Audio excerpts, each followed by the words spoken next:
Welcome back to the program. Ambassador Marc Ginsberg, he's a senior advisor to the Counter-Extremism Project and the former ambassador to Morocco. Ambassador, lovely to have you with us. As we were touching on with Dan Raviv there, Kim Jong-un wants to ensure regime safety and security, assuming that the South Koreans are conveying back an accurate message, which it seems that they have so far.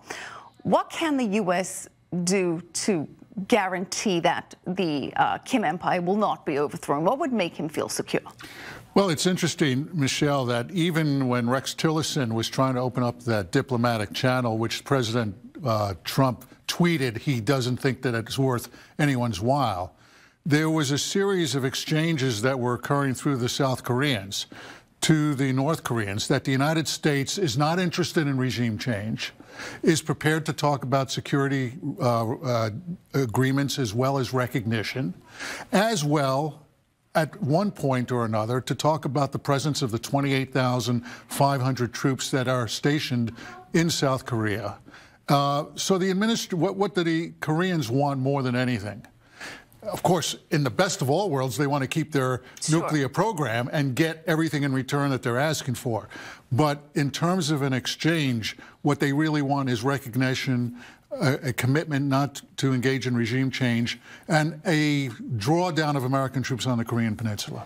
How does having nuclear weapons protect the Kim regime? I understand how it could potentially protect from other forces coming in and forcing a regime change, which I think regardless of the statement hasn't really been a big appetite for that. But if he's concerned about unrest within his own people, how does him having nuclear weapons help with that? I don't think it does, Michelle. I think your point is extraordinarily well taken. He's used oppression. He's used horrific prison camps. He's repressed his people. The people have been brainwashed in North Korea. The human rights record is obviously one of the worst in the world. And so it's not so much that nuclear weapons are a weight around the shoulders of the Korean people. Right. But what he's brainwashed them into believing is that these nuclear weapons provide them stature in the world. Right. And he's brainwashed them into believing that North Korea with nuclear weapons makes North Korea great.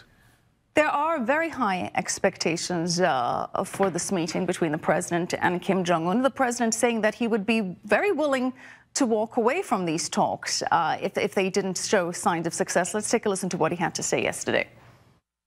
I hope to have a very successful meeting. If we don't think it's going to be successful, Mark, we won't have it. We won't have it.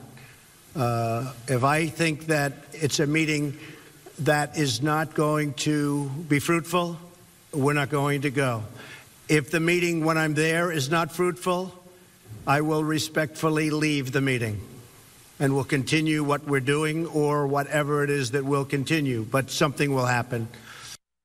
Something will happen. Do you see a possibility that with President Trump and his unconventional approach to diplomacy, that this meeting could actually blow up in a negative way? Or is this a tactic of the art of the deal? You know, the typical Trump negotiating style? Well, if you were building a real estate deal in New York and a building 20 stories high, it may work. But I want to be perfectly candid with you, Michelle.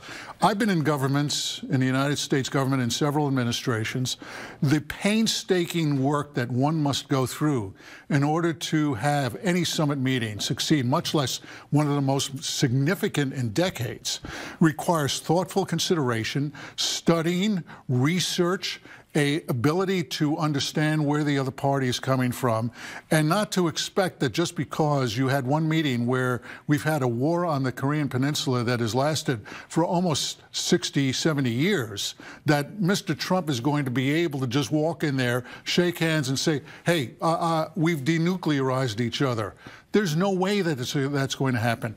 I don't think this man who is our president has any real idea of what it's going to take to sit down and to study the ins and outs of what denuclearization means. But doesn't he have people in the administration that will take care of that from him, figure out those finer points, like Pompeo, if he does become Secretary of State, and his role in this is the big picture. Have the other people work out the details, and his role is to paint the conditions under which negotiations Let me make occur. a prediction, Michelle.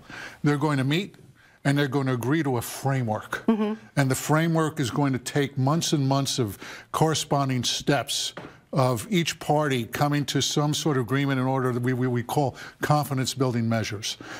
Is the president going to declare this meeting a success if they walk out and say the two parties have agreed to a framework in which both parties will negotiate in good faith and turn these negotiations over to Mr. Pompeo? Can Mr. Trump declare that a victory? Well, as long as they keep up the maximum pressure, because that's the mistake that past administrations have done, releasing the hold of sanctions while these talks and frameworks are implemented. Unfortunately, we're going to have to leave it there. I'm sure we'll have you back on this topic and more. Ambassador Marc Ginsberg, always good to have you with us. Thank you for having me.